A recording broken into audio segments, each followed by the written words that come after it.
UP में BJP के बटेंगे तो कटेंगे और समाजवादी पार्टी के जुड़ेंगे तो जीतेंगे के नारे पर अब बसपा सुप्रीमो मायावती की प्रतिक्रिया सामने आई है।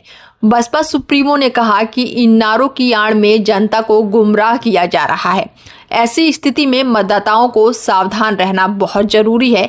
ये लोग अपनी कमियों पर से ध्यान हटाने के लिए ये लोग नारेबाजी कर रहे हैं।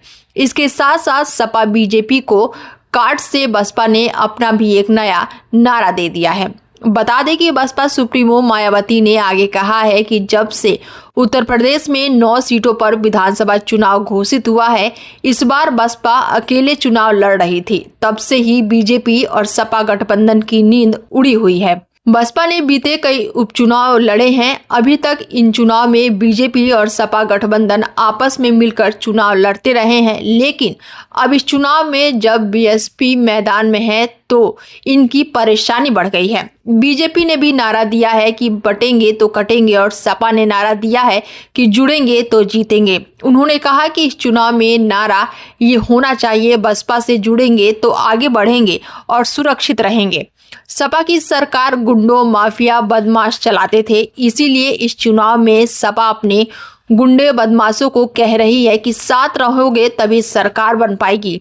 इस चुनाव में हम लोगों से अपील करते हैं कि वो इस विरोधी पार्टियों के छलावे और धोखे में ना आए, अपने केवल वोट बीएसपी उम्मीदवार को ही दें। इसके साथ साथ मैं महाराष्ट्र और झारखंड में हो रहे चुनाव में भी लोगों से बीएसपी को जिताने की अपील करती हूँ।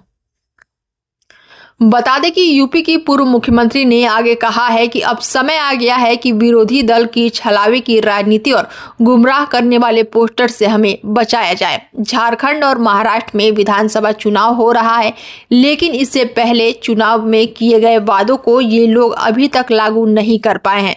ना तो कर्नाटक में और ना ही हिमाचल में अभी तक चुनावी घोषणाएं पूरी हो पाई है।